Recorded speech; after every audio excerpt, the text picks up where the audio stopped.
آج ہم ایک ایسے سائبر حملے کی گہرائی میں جا رہے ہیں جو واقعی آپ کہہ سکتے ہیں چونکا دینے والا ہے۔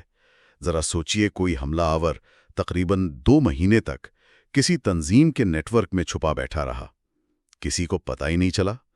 یہ ساری تفصیلات ہمیں ایک DFIR یعنی ڈیجیٹل فورینزکس اور انسیڈنٹ رسپانس کی رپورٹ سے ملی ہے، اور یہ حملہ جو ہے اس کا تعلق لونر اسپائڈر نامی گروپ سے جوڑا جا رہا ہے۔ جی بالکل، اور یہ واقعہ ہمیں بتاتا ہے کہ آج کل سائبر حملے کتنے پیچیدہ ہو سکتے ہیں اور کتنے لمبے عرصے تک چل سکتے ہیں۔ آج 21 اکتوبر 2025 ہے، اور آج کی اس گفتگو کا مقصد یہی سمجھنا ہے کہ یہ سب کچھ کیسے شروع ہوا، حملہ آوروں نے کیا طریقے اپنائے، کون سے ٹولز اوزار استعمال کیے، ان کا مقصد کیا تھا، اور آخر میں ہوا کیا۔ ٹھیک ہے، تو ہم کوشش کریں گے کہ اس حملے کے جو سب سے اہم پہلو ہیں ان پر روشنی ڈالیں۔ تو پھر آئیے شروع کرتے ہیں۔ سب سے پہلے یہ حملہ آور نیٹ ورک میں داخل کیسے ہوئے، مطلب ابتدائی رسائی، انیشل ایکسس، وہ کیسے ملا؟ دیکھیں، شروعات تو کافی آپ کہہ سکتی ہیں عام طریقے سے ہوئی، جو اکثر دیکھنے میں آتا ہے، لیکن تفصیلات اہم ہیں۔ ایک صارف تھے، انہوں نے انجانے میں ایک جاوا اسکرپٹ فائل کھول لی۔ اچھا۔ بظاہر وہ ایک ٹیکسٹ فارم لگ رہی تھی، فائل کا نام بھی کچھ ایسا تھا، فارم W9۔ ہو، عام سی بات لگتی ہے۔ جی، لیکن یہ ایک چال تھی۔ ایک سیکیورٹی فرم ہے ایکلیکٹک IQ، انہوں نے اس فائل کو لونر اسپائڈر گروپ سے جوڑا ہے۔ یہ گروپ اکثر ابتدائی رسائی فراہم کرنے یا بیچنے میں ملوث پایا گیا ہے۔ تو یہ کوئی سیدھی سادی جاوا اسکرپٹ فائل نہیں تھی یقیناً، اس میں کیا خاص بات تھی ایسی؟ نہیں، بالکل نہیں، یہ بہت چالاکی سے تیار کی گئی تھی۔ دیکھیے، فائل کو آبفسکیٹ کیا گیا تھا۔ آبفسکیٹ مطلب الجھا دیا گیا تھا؟ جی بالکل، اس کے اصل کوڈ کو بہت بری طرح الجھایا گیا تھا تاکہ جو سیکیورٹی سافٹ ویئر ہوتے ہیں وہ اسے آسانی سے پکڑ نہ سکیں، اور تو اور اس میں بہت سارا فالتو بے معنی کوڈ بھی ڈالا گیا تھا، فلر ٹیکسٹ جسے کہتے ہیں۔ اچھا، وہ کیوں؟ تاکہ فائل کا سائز بڑھ جائے اور اس کا تجزیہ کرنا وہ اور بھی مشکل ہو جائے۔ یہ ایک عام حربہ ہے دفاعی نظام کو دھوکہ دینے کا۔ سمجھ گیا۔ تو جب صارف نے یہ فائل چلا دی، پھر کیا ہوا؟ تو اس جاوا اسکرپٹ فائل نے پس پردہ ایک MSI پیکج ڈاؤن لوڈ کیا۔ MSI، یہ تو سافٹ ویئر انسٹالیشن والی فائل ہوتی ہے؟ جی ہاں، عام طور پر تو سافٹ ویئر انسٹالیشن کے لیے استعمال ہوتی ہیں، لیکن یہاں اسے غلط مقصد کے لیے استعمال کیا گیا۔ اس MSI فائل نے پھر ونڈوز کی ایک جائز یوٹیلیٹی ہے run dll32.exe، اس کا استعمال کرتے ہوئے ایک DLL فائل کو چلایا، اور وہ DLL فائل اصل میں بروٹ ریٹل نامی ٹول کا حصہ تھی۔ بروٹ ریٹل، یہ نام میں نے سنا ہے، BRC4 بھی کہتے ہیں شاید۔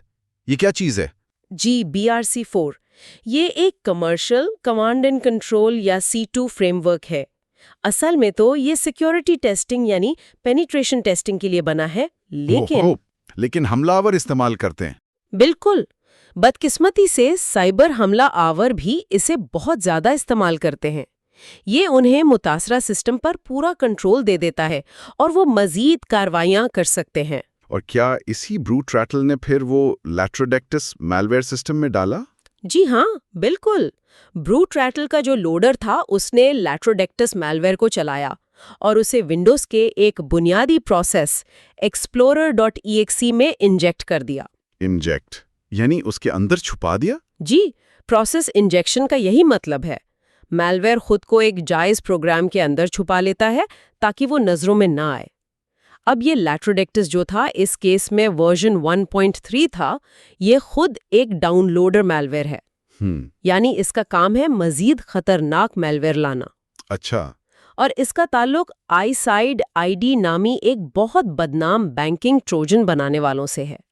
لیٹروڈیکٹس نے فوراً کلاؤڈ فلیئر کے پیچھے چھپے ہوئے کئی سرور سے رابطہ کیا۔ یہ اس کے C2 سرور تھے۔ کلاؤڈ فلیئر کے پیچھے، تاکہ ان سرورز کا اصل IP چھپا رہے؟ بالکل، یہ بھی ایک چال ہے، اور یہ بات بھی قابل ذکر ہے، جیسا آپ نے پہلے اشارہ کیا، کہ یہ سب آپریشن اینڈ گیم کے کچھ عرصے بعد ہو رہا تھا۔ ہاں، جس میں لیٹروڈیکٹس جیسے کئی بڑے باٹ نیٹس کو نشانہ بنایا گیا تھا، لیکن یہ پھر بھی واپس آ گیا۔ جی، یہی تو سائبر کرائم کی دنیا کی حقیقت ہے۔ بڑے آپریشنز ہوتے ہیں، لیکن یہ گروپس اور ان کے ٹولز اکثر واپس آ جاتے ہیں، کبھی کبھی تو پہلے سے زیادہ مضبوط ہو کر۔ ٹھیک ہے، تو ابتدائی رسائی مل گئی، لیٹوڈیکٹس سسٹم میں آ گیا، اس کے بعد حملہ آوروں نے کیا کیا؟ ظاہر ہے وہ رکے تو نہیں ہوں گے، کیا اور بھی مالویئر استعمال ہوئے؟ نہیں، وہ بالکل نہیں رکے۔ انہوں نے صرف لیٹوڈیکٹس پر اکتفا نہیں کیا، یہیں سے اس حملے کی پیچیدگی اور حملہ وروں کی منصوبہ بندی نظر آتی ہے۔ انہوں نے مختلف قسم کے مالویئر کا ایک پورا ذخیرہ استعمال کیا۔ پورا ذخیرہ؟ جیسے کہ؟ جی، دیکھیں، لیٹوڈیکٹس تو تھا ہی، اس نے آگے ایک سٹیلر ماڈیول ڈاؤن لوڈ کیا۔ سٹیلر کا کام ہوتا ہے پاس ورڈز چرانا، براؤزر کی معلومات چرانا وغیرہ۔ حساس معلومات چرانے والا۔ جی، پھر بروٹ ریٹل C4 تو استعمال ہو ہی رہا تھا، اس کے علاوہ کوبولٹ اسٹرائک، یہ ایک اور بہت طاقتور اور بہت مقبول پینیٹریشن ٹیسٹنگ ٹول ہے جو حملہ آوروں کا پسندیدہ ہے۔ ہاں، کوبولٹ اسٹرائک کا نام تو بہت آتا ہے۔ بالکل۔ پھر ایک بیک کنیکٹ نامی مالویئر تھا جو پہلے آئزڈ ID کے ساتھ بھی دیکھا گیا تھا، اور سب سے حیران کن بات، ایک کسٹم .NET پر مبنی بیک ڈور۔ کسٹم یعنی انہوں نے خود بنایا تھا؟ ایسا لگتا ہے، اور اس کا نام انہوں نے رکھا تھا elsasa.exe۔ elsasa.exe، یہ تو ونڈوز کے جائز LSSS پروسیس سے ملتا جلتا نام ہے۔ جی ہاں، LSSA یہ چالاکی تھی تاکہ وہ شک میں نہ آئے۔ اصل ونڈوز پروسیس LSS ہوتا ہے، لوکل سیکیورٹی اتھارٹی سب سسٹم سروس۔ یہ تو مالویئر کی پوری فوج لگ رہی ہے۔ ان میں سے کچھ کے بارے میں تھوڑی تفصیل بتا سکتی ہیں؟ کوبولٹ اسٹرائک یا وہ کسٹم بیک ڈور elsasa.exe؟ ہاں ضرور۔ اوبر اسٹرائک جو ہے نا، وہ بہت ورسٹائل ہے۔ حملہ آوروں نے اس کے کئی بیکنز یعنی امپلانٹس مختلف سسٹمز پر لگائے۔ یہ بیکنز انہیں مستقل رسائی دیتے ہیں اور طرح طرح کی کارروائیوں کی اجازت دیتے ہیں۔ اور اینٹی وائرس سے کیسے بچایا؟ انہوں نے ان بیکنز کو بھی جائز ونڈوز پروسیسز میں انجیکٹ کیا، جیسے scihost.exe یا spool.sv.exe جو پرنٹنگ سروس ہوتی ہے تاکہ اینٹی وائرس کو شک نہ ہو۔ ان کے C2 سرورز HTTP اور HTTPS استعمال کر رہے تھے، جو بالکل عام ویب ٹریفک کی طرح لگتا ہے۔ اور وہ کسٹم بیک ڈور LSSA.exe؟ وہ بھی کافی دلچسپ تھا۔ .NET فریم ورک پر بنا تھا، اس کا اصل کوڈ انکرپٹڈ تھا، اور سسٹم میں مستقل رہنے کے لیے یہ ایک شیڈیولڈ ٹاسک بنا لیتا تھا، نام تھا شیڈیولر LSS۔ اچھا، تاکہ وہ خود بخود چلتا رہے۔ جی، ہر چند منٹ بعد اپنے C2 سرور سے رابطہ کرتا تھا اور خفیہ طور پر کمانڈز چلا سکتا تھا۔ اور بیک کنیکٹ کا کیا کردار تھا اس سب میں؟ بیک کنیکٹ نے حملہ آوروں کو VNC کے ذریعے ریموٹ ڈیسک ٹاپ ایکسس دی، یعنی وہ براہ راست متاثرہ مشین کا ڈیسک ٹاپ دیکھ سکتے تھے۔ جیسے ٹیم ویور یا اینی ڈیسک کی طرح؟ کچھ ویسا ہی، ہاں۔ اس سے وہ فائلیں ڈھونڈ سکتے تھے اور مزید ٹولز وغیرہ اپلوڈ کر سکتے تھے۔ اس کا بھی آئزڈ ID سے پرانا تعلق ہے۔ یہ سب تو بہت منظم لگ رہا ہے۔ اچھا، اب آتے ہیں اس لمحے کی طرف جسے رپورٹ میں اصل لمحہ کہا گیا ہے، مراد میں اضافہ، پریویلیج ایسکیلیشن۔ وہ کیسے ہوا؟ جی ہاں، یہ حملے کا ایک، آپ کہہ سکتی ہیں، ٹرننگ پوائنٹ تھا۔ یہ تیسرے دن ہوا۔ حملہ آور کو نیٹ ورک پر ایک فائل ملی، unattend.xml۔ unattend.xml، یہ کیا فائل ہوتی ہے؟ یہ ونڈوز کی آنسر فائل کہلاتی ہے۔ کبھی کبھی سسٹم ایڈمنز اسے استعمال کرتے ہیں جب انہیں بہت سارے کمپیوٹرز پر ایک ساتھ ونڈوز انسٹال کرنی ہو، خودکار طریقے سے۔ اچھا، تو اس فائل میں ایسا کیا خاص تھا؟ اس میں تباہی تھی۔ بدقسمتی سے اس فائل میں ڈومین ایڈمنسٹریٹر کا یوزر نیم اور پاسورڈ بالکل صاف پلین ٹیکسٹ میں لکھا ہوا تھا، بغیر کسی انکرپشن کے۔ کیا؟ پلین ٹیکسٹ میں ڈومین ایڈمن کا پاسورڈ؟ جی ہاں۔ یقینی آتا؟ یہ تو بہت ہی بڑی سیکیورٹی غلطی ہے۔ بہت بڑی، اور حملہ آور کے لیے تو یہ سمجھے خزانہ ہاتھ لگ گیا۔ تو مطلب ایک جھٹکے میں انہیں پورے نیٹ ورک کی بادشاہت مل گئی؟ بالکل۔ ڈومین ایڈمن کے اسناد ملنے کا مطلب ہے کہ اب انہیں نیٹ ورک پر تقریباً ہر مشین، ہر ڈیٹا تک رسائی مل گئی۔ انہوں نے فوراً ونڈوز کی سیکنڈری لاگ آن سروس یعنی رن ایز کمانڈ کو استعمال کرتے ہوئے ان اسناد سے لاگ ان کرنا شروع کر دیا۔ لاگز میں اس کے ثبوت موجود ہیں۔ اوہ خدایا، یہ تو ان کے لیے بہت بڑی کامیابی تھی۔ اچھا، کیا انہوں نے اس کے بعد بھی مراد بڑھانے یا اسناد چرانے کی کوشش کی، یا یہ کافی تھا؟ نہیں، وہ رکے نہیں۔ احتیاطاً انہوں نے مزید طریقے بھی استعمال کیے۔ کوبالٹ اسٹرائک کے ذریعے انہوں نے UAC کو بائی پاس کرنے کی کوشش کی۔ UAC user account control, Windows کا وہ فیچر جو اجازت مانگتا ہے۔ جی، اسے بائی پاس کرنے کا مطلب ہے کہ وہ بغیر کسی الرٹ کے اعلیٰ مرات والے کام کر سکتے تھے۔ اس کے علاوہ انہوں نے LSSS پروسیس کی میموری ڈمپ کرنے کی کئی بار کوشش کی۔ LSSS جس میں پاسورڈ ہیشز ہوتے ہیں؟ بالکل، LSSS ونڈوز میں صارف کی اسناد، خاص طور پر ہیشز، میموری میں رکھتا ہے۔ اس کا ڈمپ لے کر حملہ hour of line password cracking کر سکتے ہیں یا پاس دا ہیش جیسی تکنیک استعمال کر سکتے ہیں۔ ٹھیک ہے، اور ویم اسناد کا کیا معاملہ تھا؟ اس کا بھی ذکر ہے رپورٹ میں۔ ہاں، یہ ذرا بعد میں ہوا۔ حملے کے تقریباً 26ویں دن ویم ایک بہت مشہور بیک اپ سافٹ ویئر ہے۔ ہاں، بہت استعمال ہوتا ہے۔ حملہ آوروں نے ایک پاور شیل اسکرپٹ استعمال کیا، ویم getcreds.ps1 نام کا۔ اس کے ذریعے انہوں نے ویم کے کریڈینشل مینیجر میں محفوظ کی ہوئی اسناد چرا لیں۔ اوہ، یہ تو بہت خطرناک بات ہے، بیک اپ کی اسناد۔ جی، بہت خطرناک، کیونکہ اگر حملہ آور کے پاس بیک اپ کی اسناد آ جائیں تو وہ بیک اپس کو ڈیلیٹ کر سکتے ہیں یا انکرپٹ کر سکتے ہیں۔ اس سے ریکوری بہت مشکل ہو جاتی ہے۔ یہ حربہ اکثر رینسم ویئر گروپس استعمال کرتے ہیں۔ سمجھ گیا۔ اب جب ان کے پاس اتنی طاقت آ گئی، ڈومین ایڈمن بن گئے، ویم کی اسناد بھی لے لیں، تو انہوں نے نیٹ ورک کے اندر کیا کھوج لگائی؟ مطلب ڈسکوری کیسے کی اور پھر پھیلے کیسے؟ Lateral movement? دریافت کا عمل تو فوراً ہی شروع ہو گیا تھا۔ شروع میں تو بنیادی ونڈوز کمانڈز چلائیں، IP config، network settings دیکھنے کے لیے، سسٹم انفو، سسٹم کی معلومات کے لیے، NL ٹیسٹ، ڈومین کی معلومات، who am I یہ دیکھنے کے لیے کہ وہ کس یوزر کے طور پر لاگ ان ہے۔ ٹھیک ہے، یہ تو عام ہے۔ جی، لیکن چوتھے دن سے انہوں نے بہت منظم طریقے سے دریافت شروع کی۔ ایڈ فائنڈ نامی ایک مشہور ٹول کا بہت زیادہ استعمال کیا۔ ایڈ فائنڈ یہ کس لیے ہوتا ہے؟ یہ ایکٹیو ڈائریکٹری کی معلومات نکالنے کے لیے استعمال ہوتا ہے۔ مطلب نیٹ ورک میں کون کون سے صارفین ہیں، کون سے کمپیوٹرز ہیں، سرورز کہاں ہیں، نیٹ ورک کے سب نیٹس کیا ہیں، دوسرے نیٹ ورک سے کوئی ٹرسٹ ریلیشن شپ ہے یا نہیں، یہ سب کچھ۔ انہوں نے درجنوں مختلف کمانڈز چلائیں تاکہ نیٹ ورک کا پورا نقشہ ان کے سامنے آ جائے۔ پاور ویو بھی استعمال کیا، جو پاور شیل پر مبنی ٹول ہے نیٹ ورک شیئرز ڈھونڈنے کے لیے۔ اتنی زیادہ دریافت، کیا اس میں انہیں کوئی مسئلہ بھی پیش آیا؟ ایک دلچسپ بات رپورٹ میں یہ بتائی گئی ہے کہ حملہ آور کو شروع میں اپنی ہی ایڈ فائنڈ کمانڈز کی جو آؤٹ پٹ فائلیں تھیں انہیں پڑھنے میں دشواری ہوئی۔ ہیں؟ کیوں؟ شاید فائل پرمیشنز کا مسئلہ تھا۔ انہیں ان پرمیشنز کو ٹھیک کرنے کے لیے ICLS کمانڈز چلانی پڑی، اور پھر نتائج دیکھنے کے لیے انہوں نے بیک کنیکٹ کا جو VNC سیشن تھا اس کے ذریعے نوٹ پیڈ استعمال کیا۔ یہ تو عجیب بات ہے۔ مطلب وہ بھی انسان ہیں، غلطیاں کرتے ہیں یا مسائل کا شکار ہوتے ہیں۔ بالکل، یہ چھوٹی چھوٹی تفصیلات ہمیں ان کے کام کرنے کے انداز کی جھلک دکھاتی ہیں۔ اور کیا انہوں نے نیٹ ورک سکیننگ بھی کی؟ جی ہاں، حملے کے آخری مرحلے میں تقریباً 28ویں دن انہوں نے رس سکین نامی ایک تیز رفتار پورٹ سکینر استعمال کیا۔ بیک اپ سرور سے انہوں نے نیٹ ورک کے مختلف حصوں کو اسکین کیا، خاص طور پر پورٹ 445 کو تلاش کرتے ہوئے، جو ونڈوز فائل شیئرنگ یعنی SMB کے لیے استعمال ہوتی ہے۔ سمجھ گیا۔ اب آتے ہیں لیٹرل موومنٹ پر، یعنی ایک مشین سے دوسری مشین تک پھیلنا۔ اس کے لیے کیا طریقے استعمال کیے؟ انہوں نے کئی طریقے آزمائے۔ یہ ان کی اڈیپٹیبلٹی کو ظاہر کرتا ہے۔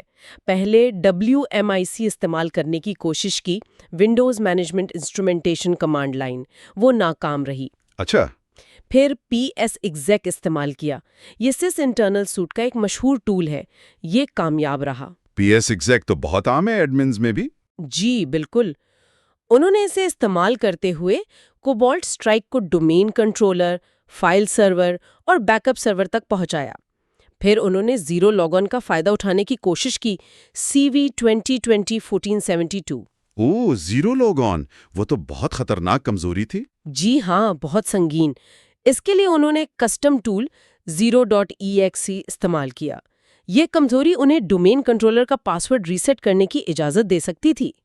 زیرو لاگن کے بعد میٹاسپلائٹ استعمال کرنے کی کوشش کی، ایک اور مشہور ہیکنگ فریم ورک، لیکن وہ کوشش ناکام رہی۔ ناکام کیوں رہی؟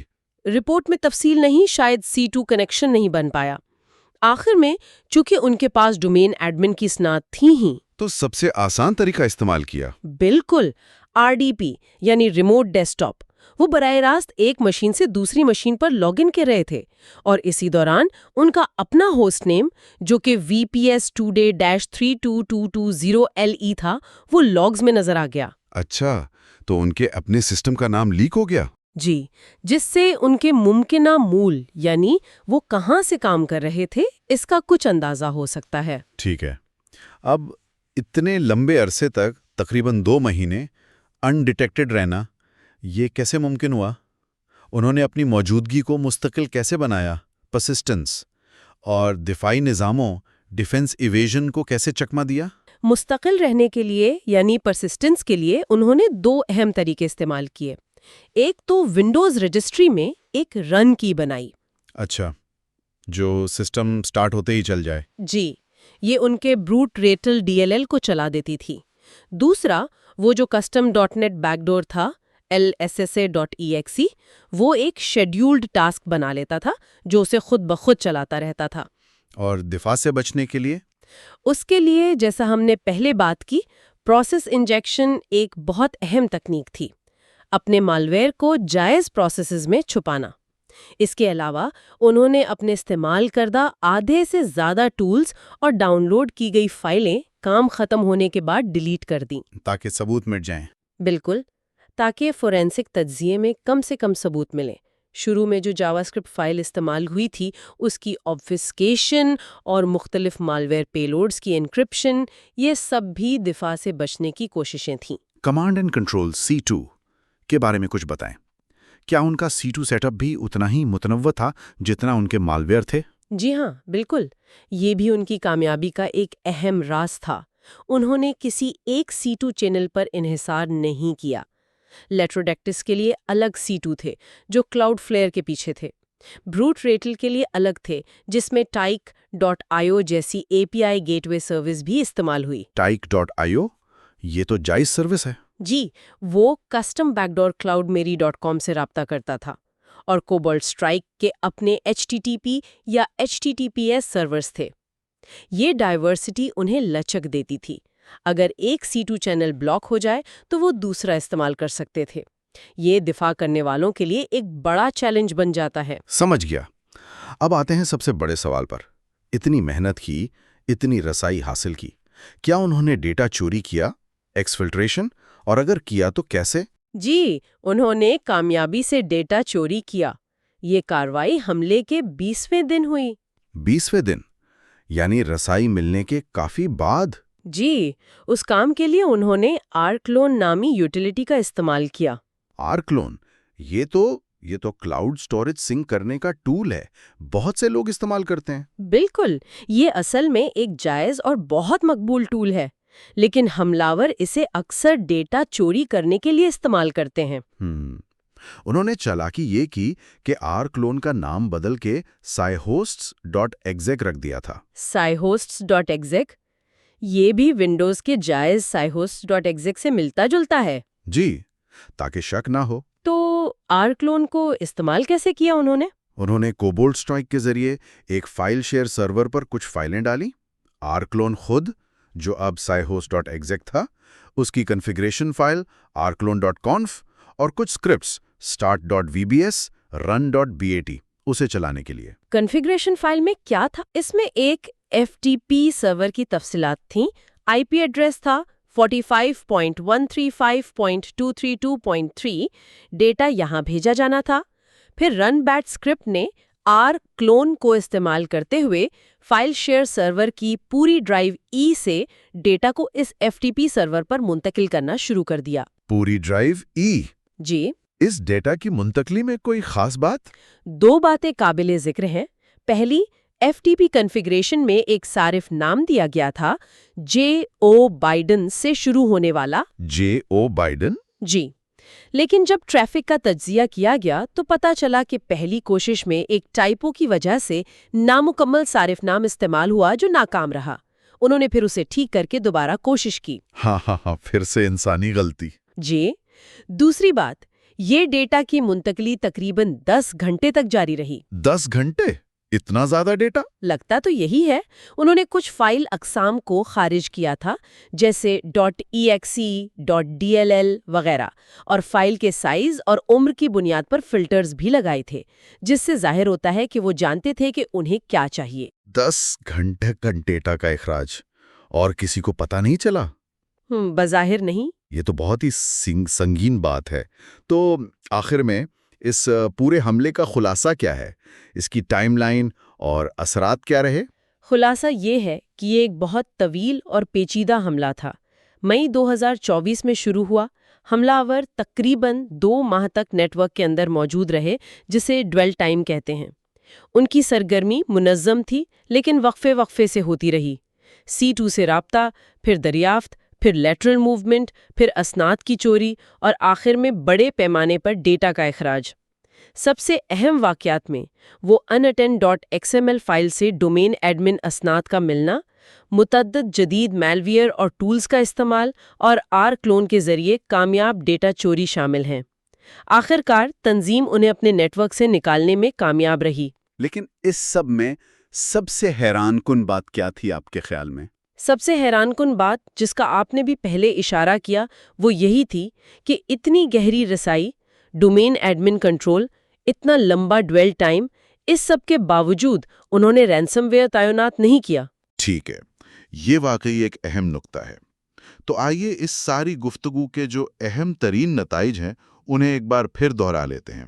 جی، میرے خیال میں سب سے اہم نتائج یہ ہیں۔ پہلا، طویل ڈویل ٹائم، 2 مہینے تک انڈیٹیکٹڈ رہنا، یہ ظاہر کرتا ہے کہ جدید حملوں کا پتہ لگانا کتنا مشکل ہو سکتا ہے۔ صحیح۔ دوسرا، کثیر الجہتی حملہ، یعنی مختلف مالویئر، مختلف ٹولز کا ملا جلا استعمال، Latrodectus, BRC4، cobalt strike, back connect, وہ custom back door, AdFind, PXEC، R-کلون، بہت کچھ تھا۔ جی۔ تیسرا، بنیادی سیکیورٹی غلطیوں کا فائدہ اٹھانا، جیسے وہ unattend.xml فائل میں پلین ٹیکسٹ اسناد کا مل جانا۔ وہ تو واقعی۔ چوتھا، کامیاب ڈیٹا اخراج، R-کلون جیسے جائز ٹول کا استعمال کر کے حساس ڈیٹا کی بڑی مقدار چوری کرنا۔ اور پانچواں، حملہ آور کی مہارت، ان کی اڈیپٹیبلٹی، ان کا صبر اور مختلف تکنیکوں کا استعمال، یہ سب ان کی مہارت کو ظاہر کرتا ہے۔ اور جو لوگ یہ سن رہے ہیں ان کے لیے اس میں کیا سبق ہے؟ یہ معلومات ان کے لیے کیوں اہم ہے؟ دیکھیں، یہ کیس کئی اہم سبق دیتا ہے۔ پہلا تو یہ کہ حملہ آوروں کے TTPS یعنی ٹیکٹکس، ٹیکنیکس، پروسیجرز کو سمجھنا بہت ضروری ہے تاکہ ہم اپنا دفاع بہتر بنا سکیں۔ دوسرا، بنیادی سیکیورٹی ہائیجین، جیسے غیر ضروری کانفیگریشن فائلوں کو صاف کرنا، مضبوط پاس ورڈ پالیسیاں رکھنا، یہ چیزیں آج بھی اتنی ہی اہم ہیں جتنی پہلے تھیں۔ بالکل۔ تیسرا، نیٹ ورک ٹریفک کی نگرانی، خاص طور پر مشکوک C2 کمیونیکیشن، اینڈ پوائنٹ پر غیر معمولی سرگرمیوں کا پتہ لگانا جیسے پروسیس انجیکشن اور جامع لاگنگ، یہ سب دفاع کے لیے بہت ضروری ہیں۔ اور آخر میں وہ سوال جو ہمارے ذہنوں میں بھی ہے اور رپورٹ میں بھی اٹھایا گیا ہے، اتنی گہری رسائی، ڈیٹا چوری، سب کچھ کر لیا، پھر رینسم ویئر کیوں نہیں چلایا؟